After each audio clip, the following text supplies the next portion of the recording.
Welcome to the Healthy Happy Gut Summit, a free online event featuring some of today's top experts in the field of gut health, sharing their wisdom and practices to heal and nourish your microbiome. Please share this event with your friends and family, and come join us on Facebook at The Shift Network. And now your host, Stephanie Jackson.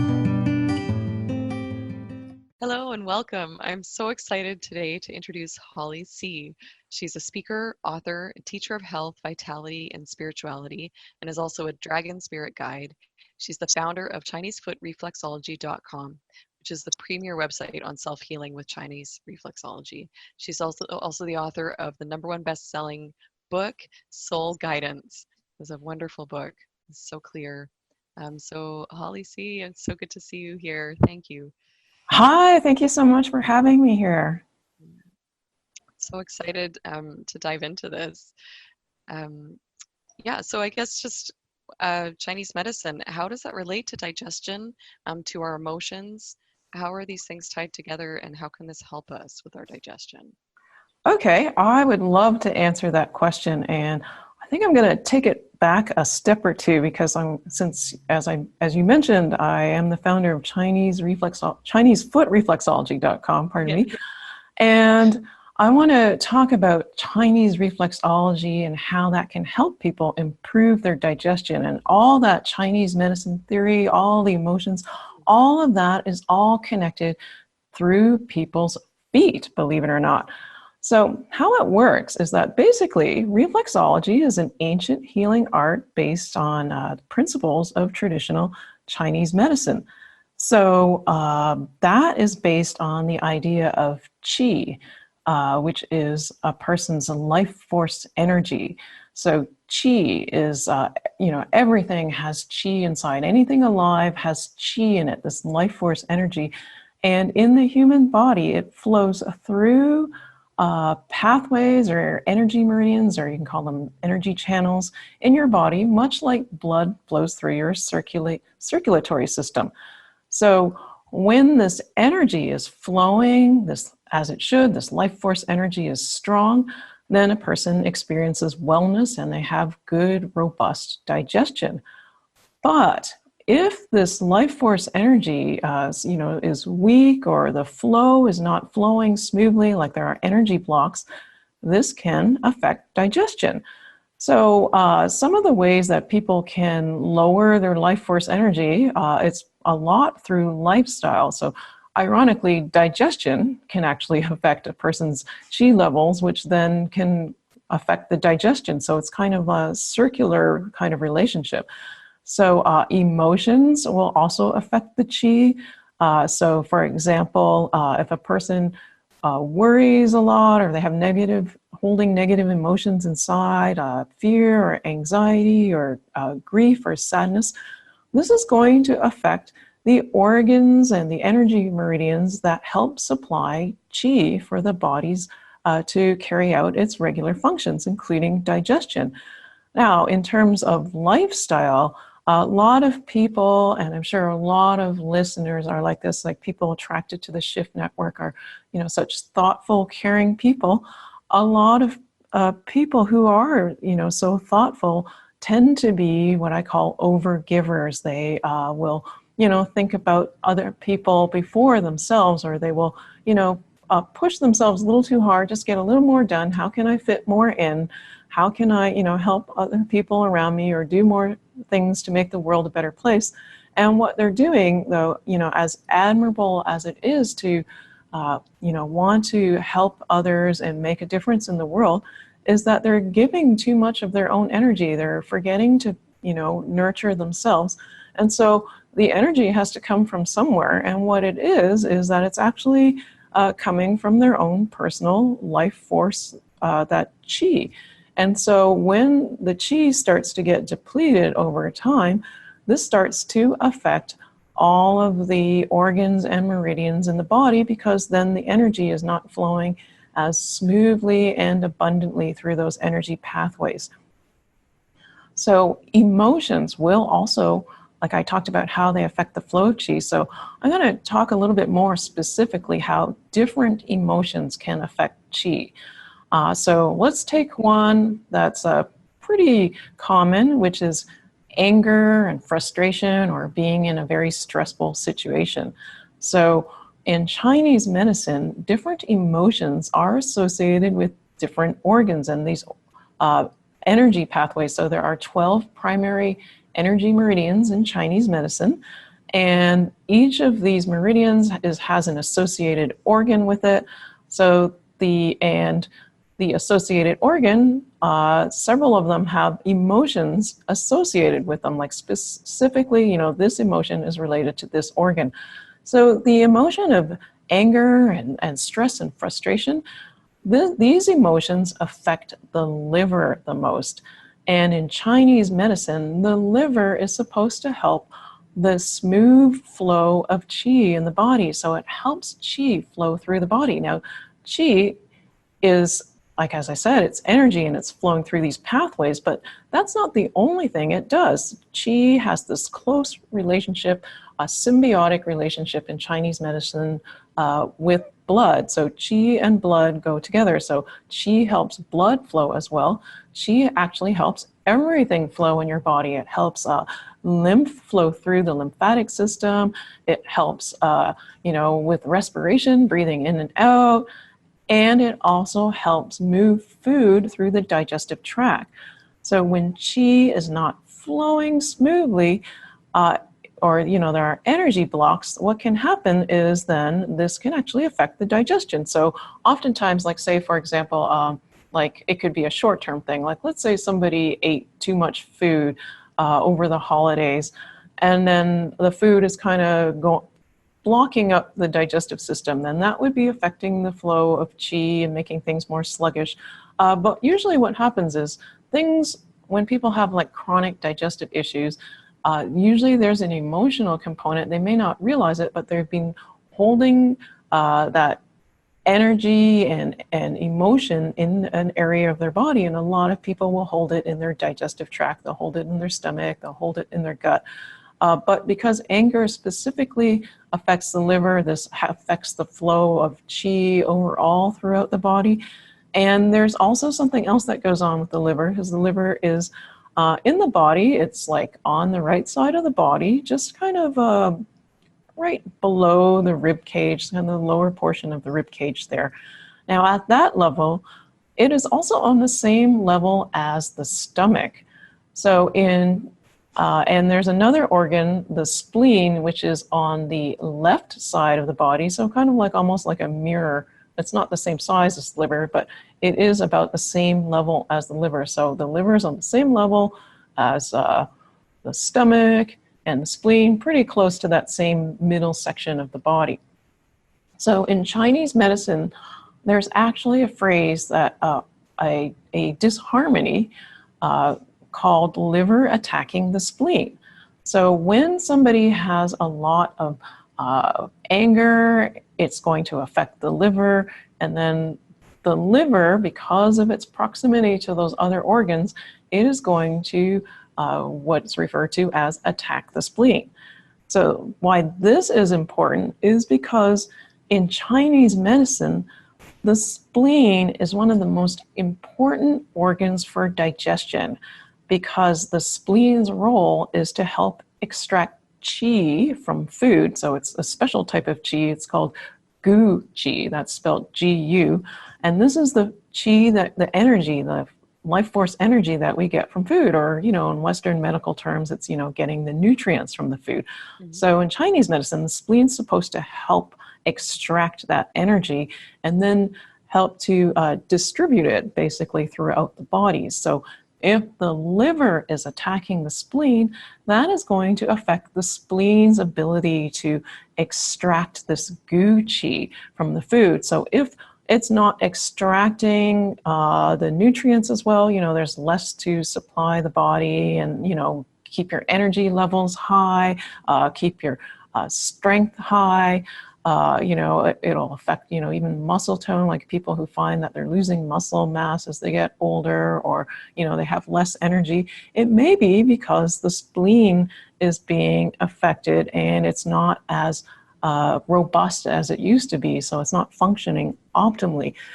Now, the spleen, so when the spleen is not helping with the digestive function, it means then the food is not being as digested as efficiently and optimally, which means that once it goes from, the stomach and it starts heading through small intestine and then heading into the large intestine, if food's not digested as efficiently, it means then that, things are going to slow down through the digestive tract. Maybe the food will not be processed as well, and then there could be, more toxins building up in the digestive tract, or, for lack of a better term, more, gunk building up, kind of like an engine, when the oil is not super clean, although I shouldn't make comparisons. I'm not that much of an expert in cars, but you get the idea. So, and an interesting thing too is, as I was saying about different emotions, the spleen in Chinese medicine, the emotion associated with the spleen is worry and pensiveness. So people who think a lot, they worry a lot, they're in their heads a lot, or maybe even just like lifestyle, if you do a lot of studying, what's going to happen is that actually affects the spleen, and it lowers the spleen has its own qi, which is kind of referring to its own, ability and energy. And so worrying too much, thinking too much is going to affect the spleen's qi, and then that affects its ability in, supporting digestion. Now, one other organ I wanted to mention too, and emotion, because I did mention grief and sadness, those emotions are associated with the lung. So the lung, it also has qi, and it's said that the lung qi is supposed to descend. So you think about breathing, you breathe in and the air is going down into the lungs. Well, Chinese medicine takes a little bit further. Like, not only is air going in, this energy is supposed to go down, that helps the air enter into the lungs, but the energy continues on, because in Chinese medicine, there are relationships between these different primary energy meridians and these organs. So in Chinese medicine, the lung has a relationship with the large intestine. They're said to be a yin-yang pair. So one is a yin organ and one is a yang organ. So the lung is the yin organ, and the yang organ is the large intestine. And so what that means is, because they're paired together, what affects the lung can also affect the large intestine. Well, everything, in Chinese medicine is interconnected. So, if something affects the lung, it can affect all the organs. But because of this yin-yang relationship, the large intestine is especially affected with the lung. Like, the two are much more closely related. So the lung qi that descends is supposed to help things move through the digestive tract. And if the lung qi is weak, then the food is not going to move as efficiently through the large intestine. Somebody could even experience constipation. So the emotions then of this grief and sadness are the emotions associated with the lungs. So if somebody is holding a lot of that, going through a very sad period, that may also affect their digestion. So it is so important to be releasing these emotions, releasing that anger, and looking at ways to eliminate stress, especially if you're holding that inside your body.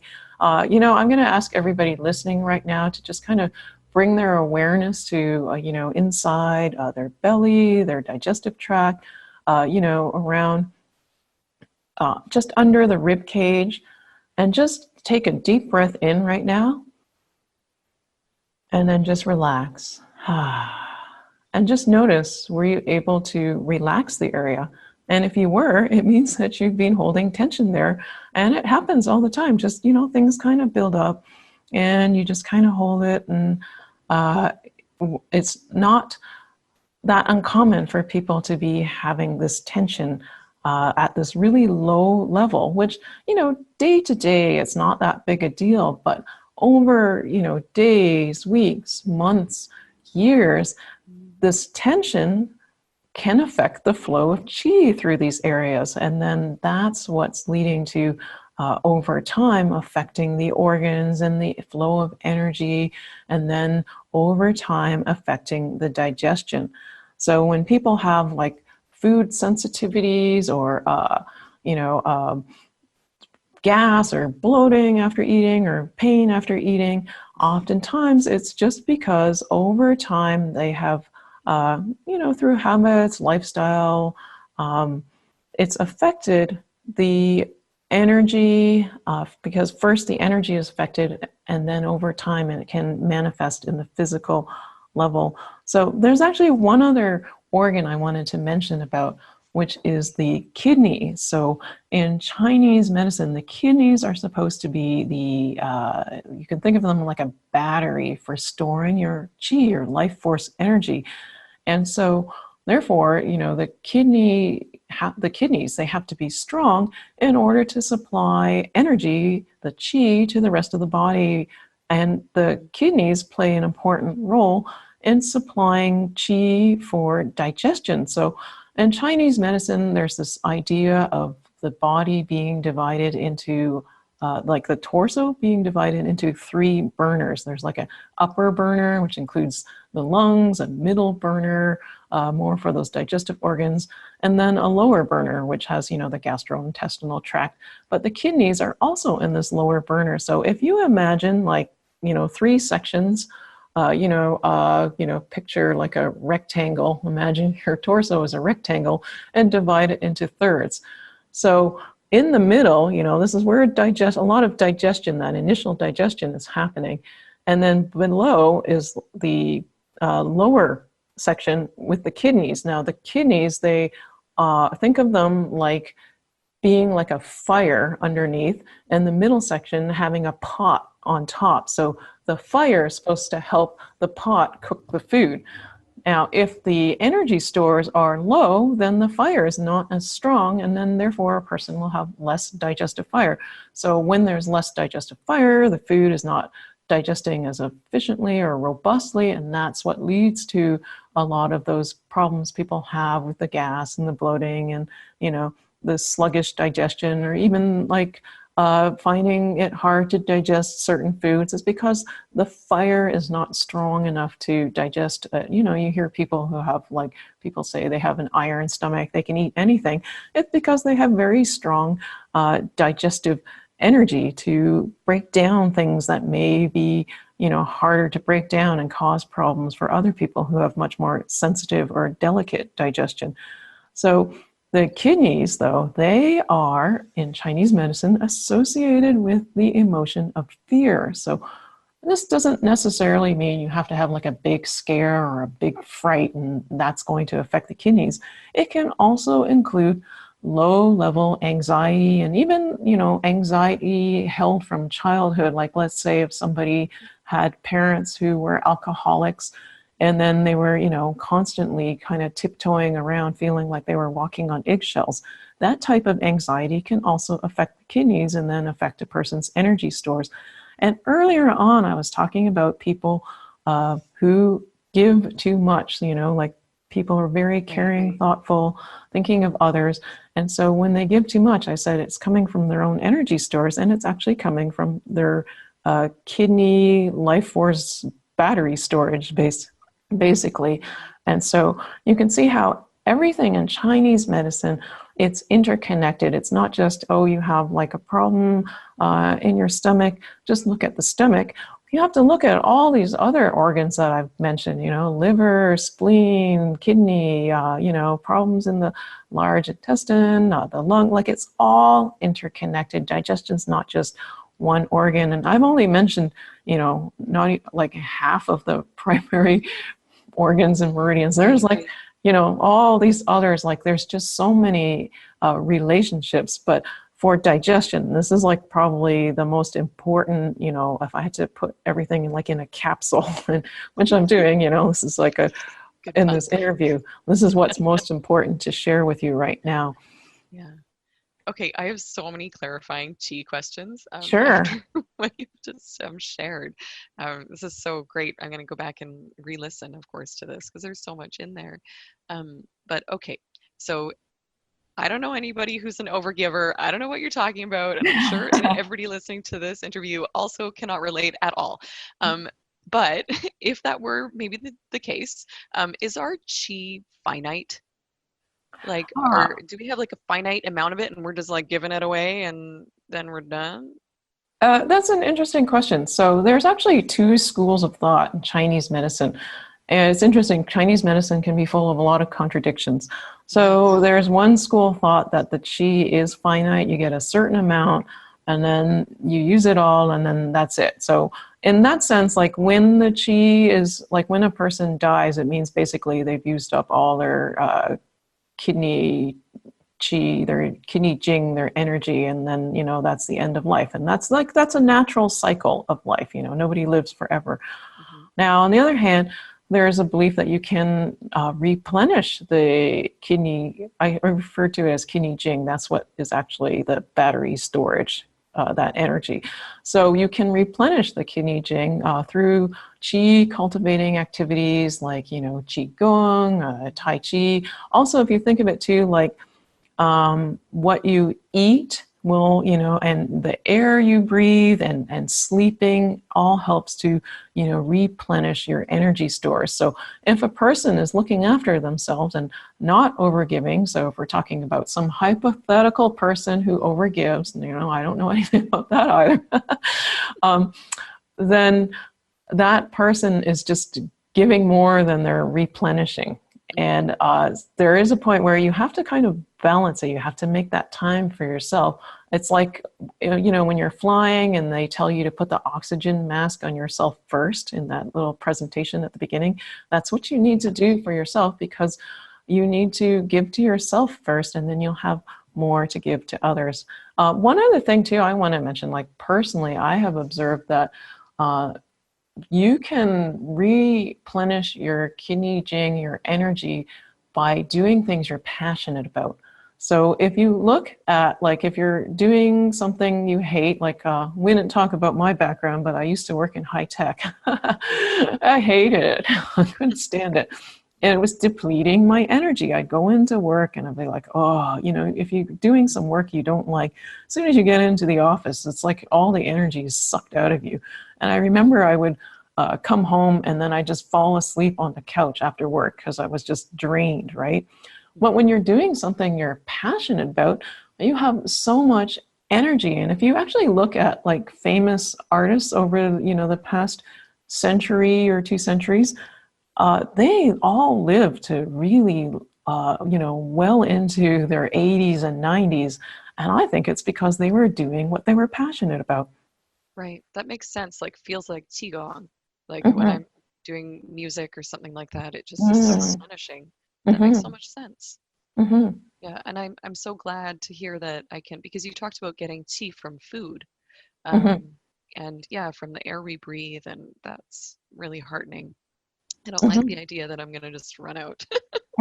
Oh no, like I mean, we naturally will use up energy over time. So it's kind of like, saving for retirement or something like that, where you want to make sure you have enough money, but you can, spend like crazy on things you don't need, or you can, manage your money wisely. Or even another good example is like a cell phone battery, where like the battery can die in 2 hours if you have all the apps running in the background and the screen on the brightest, and you don't, charge it in when it starts getting low.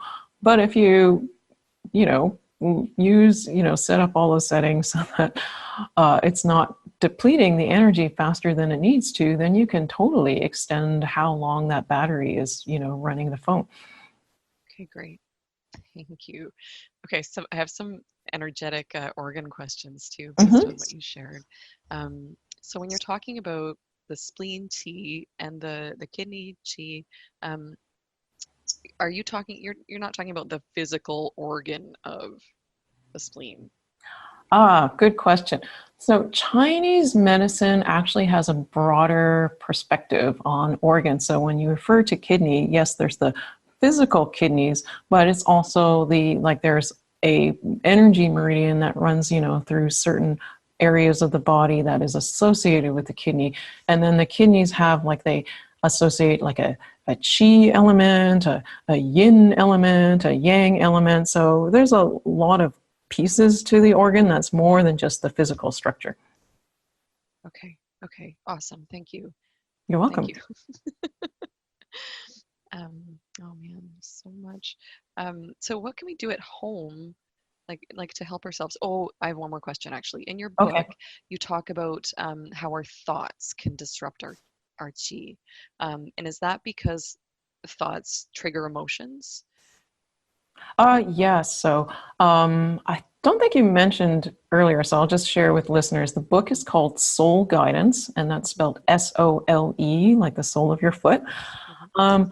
Yeah, so in the book, I do talk about how the thoughts affect your chi, and it is because when you start thinking, it brings up emotions. So, if you're just thinking 1 + 1 = 2, that's not really drawing an emotional response. But if you're thinking too much about doing math problems, then that can pensiveness affects the spleen, overthinking. So in that sense, you can affect the chi. Math But can be emotional. yeah, yeah, it can be. Uh, so, but when you start thinking, like, let's say, I think I use this example in my book. I just want everybody to picture something maybe that happened in the past week, something that was irritating to you. And then if you just kind of start thinking about that, like maybe, for me, driving, somebody's like tailgating, and they pull around, and they cut up right in front of me, and then they hit the brakes because, there's a stoplight. And it's like, whoa, why did you, do all that dangerous driving? And then it starts, even as I'm talking, I feel this tension in my arms and shoulders. So everybody just take a breath now and just release that. Now, on the other hand, think of, someone you love, or as I was mentioning to Steph earlier, like my cat's been wandering around, but he seems to have wandered off now. But when I look at my cat, I've got this, like, even as I'm talking about it, I have a smile on my face, just thinking about my cat's purr. And you notice your energy lightens up, and you feel more relaxed. So that's how, like, you're affecting chi, is you're either creating tension through your thoughts, or you're creating relaxation and feeling love, and that just lightens everything up and gets things flowing. Thank you. You're welcome. Yeah, So, that is really helpful. oh, yeah. So what I wanted to do to share with people for something they can do at home is actually to walk people through how to massage the spleen point. Now, I know we're just, talking. There's not a video like I have in my online courses, but I'm pretty good at describing stuff. And the book, Soul Guidance, my book also has like diagrams and stuff to help people out there. And I also have like free foot charts that people can get on my website. But let me walk you through this, and hopefully I'll do a good enough job of describing it that people will be able to find their spleen point, because as I said, the spleen is one of the most important points for digestion. And one other thing too to mention is, like, sometimes people wonder, like, if I massage a point, is it going to have like an immediate effect? It kind of depends on the point, and it kind of depends on what the issue is. So some things, like if it's usually like a short-term acute thing. Well, if somebody massages points, they will notice, a change almost immediately. Oftentimes, like, say something like if you have a cold, that's just a temporary thing that you get for a short duration, versus say somebody, who's has asthma for a long time. So the spleen point, it's not going to, immediately improve your digestion right away, but what you will notice is over time, just helping to improve and strengthen the spleen chi. That is like such a beneficial thing, especially for energy.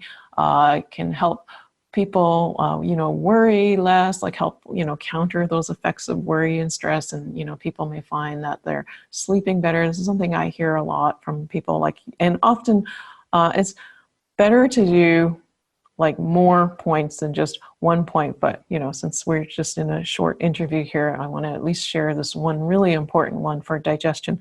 So everybody will indulge me. Just, grab your foot as best as you can. And it's only on the left foot, the spleen point, as I had mentioned earlier. The spleen's on the left side of the body. So this point is on the sole of your foot. So everybody can start by, looking at your sole as best as you can. And what you want to do is you want to divide your foot in half horizontally. So you're going to measure from the tip of the big toe, not the base of the big toe, but the tip of the big toe and the base of the heel. And you just kind of want to eyeball that and imagine a horizontal line dividing your foot in half horizontally. And then right about where that line is, just feel along the outside edge of your foot. So you're going to feel near the sole on the outside edge, right about at that horizontal line. And when you press in there, you should feel like a slight bone protrusion. So it's going to feel a little bit round, like a little knobby end, like right there. There's like the end of that toe bone, that pinky toe bone. So Steph, can you find that bone kind of sticking out, the end of the bone? Totally. Okay. Yeah. So you can feel too, like it feels a little bit curved, and then right where at the top of that knob where it starts to dip in, that's going to be about where the spleen point is. So the spleen point is going to be above this curvy, knobby bone protrusion. Now, on the outer edge of my foot? Yeah, I'm going to walk through that. So yeah, so it's going to be just above that protrusion. So you might want to put your thumb pad at that level. And then if you start at the outer edge, you want to kind of slip it so that it is like if you were to divide your foot in half vertically. So dividing that middle section around where that bone protrusion is in half. So now it's kind of like you have like quarters. You've got a top inside quadrant, you've got a top outside quadrant, and you've got a bottom inside quadrant and a bottom outside quadrant. The spleen point is going to be in the top outside quadrant. So it's going to be above that bony protrusion, like just above it. And then it'll probably be like, everybody's foot is different, but for me, I'd say I am about just under, if you had to call it like a ring toe, the second toe in from the pinky toe. So I've placed my thumb tip right about there. So you have your whole thumb pad, and then you have your thumb tip, like if you were to press into something with your thumb tip, that's the area you want to place there. So it's going to be just above that bony protrusion, and it's going to be in that top outside quadrant, and you want to put it like kind of right in the middle in terms of above the line and a little bit away from the vertical dividing line, dividing your foot in half vertically, and equal distance from the outside edge of the foot. So any questions? Yeah. Okay. I have questions. Sure. I think I found it because Okay. I can feel it. It feels a little bit different when I push there. And also because I looked at your book earlier. Okay. So there are kind of like 3 levels of poking into my foot. There's like Okay. I'm touching my foot, there's like me dipping in, Mm-hmm. and then there's like, ow. Okay. It's very common for this point to be an L point, and I'm going to talk more about that. So once people have located it, you want to just press that thumb pad in there, and you can just kind of massage like a small circle on that area. That's going to be about where your spleen is, and where it is most sensitive in that area, above that bony protrusion and to the right of that vertical dividing line, but not right to the edge of the outside edge. That's going to be approximately where your spleen is, and it will be sensitive for people, especially if you haven't, done much Chinese reflexology before. People who walk barefoot around on, trails, they often don't find much sensitivity either. But for most people, and especially for people who think too much or are overgivers, this is going to be a sensitive point. So if you're just touching it, that's not going to be a sufficient amount of stimulation for this point. You want to press in, and then there's going to be a point where it's ouch. You don't want to be at ouch level. You want to be something in between. Thank you. And then you can just massage in like a small kind of circular motion with your thumb pad there.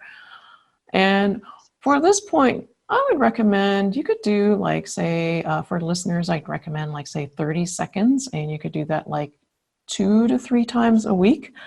And then that will help with the spleen and getting the energy flowing through there and helping to strengthen the spleen's qi. Now, the thing too is that when a point is sensitive, it's an indication of like the disharmony going on in that particular correlating, organ. So that spot, that is the reflexology area for the spleen. So when it's sensitive, it means, it's a sign like, oh, maybe I have been giving too much of my energy. People with sensitive digestion, they're probably going to notice it as well. And what happens is with consistent massage over time, you will find that the sensitivity starts to decrease. Now, one caveat that I have to mention is that sometimes people, they hear, oh, I can massage these points. Oh my gosh, this is so interesting. This is fascinating. This is amazing. And then they want to massage everything all the time. And yes, there is too much reflexology. Oh, and one thing I want to mention too, if somebody is pregnant, just as a general recommendation, we recommend not doing Chinese reflexology because the reflexology helps to stimulate qi and blood flow, which is good for most people. But in the case of pregnancy, Chinese medicine has this view that you don't want the qi and blood moving too much because that's actually how they induce labor, is to stimulate the qi and blood the flow. uterine contractions. Yeah. So right. best to avoid, do this after you have your baby because you're going to need to boost your energy levels. But so with the massage too, though, it's important, like you can't just do like a single point fix. Like I said, this works for short-term things, like you got a headache, you can maybe do, I have like a headache routine that there's like 4 points to massage, that's on my website. Or with a cold, there's 5 points I recommend massaging. And that works because those are, short-term things that aren't, chronic conditions or have been ongoing for a long time. So the more points that a person can massage, the better, but you don't want to overdo it because at the root of a lot of imbalances in the body is being imbalanced, basically. So in order to restore balance and harmony in the body, you need to take a balanced approach. So you don't want to be massaging points too much because there's like, everything is interconnected. Yes, you can have too much broccoli, right? Like broccoli is a good thing, but you don't want to overdo it. So you don't want to be overdoing massage as well. Like people can, over massage and cause calluses to build up on their feet, which then makes it harder to actually massage points.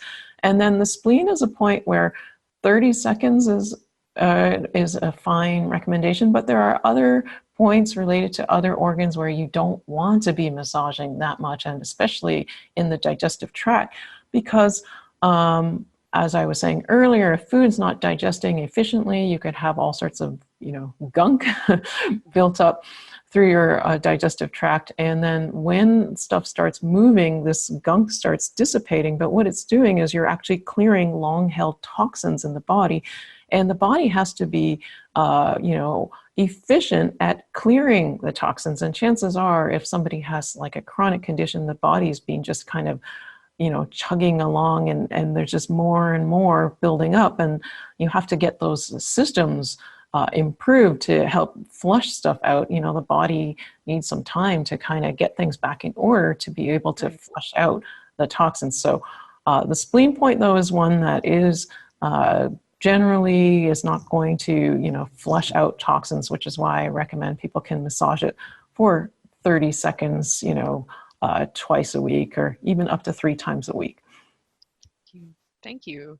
You're welcome. Thanks for giving us that to do at home and to get started. We can get started with that right now. It's awesome. Mm-hmm. And then just being aware of like tension. That's a big thing too, because that's the root too of some of these qi imbalances, is that you're holding this in your body. So just periodically, people listening, for today, I want everybody to make a commitment just be aware of your body.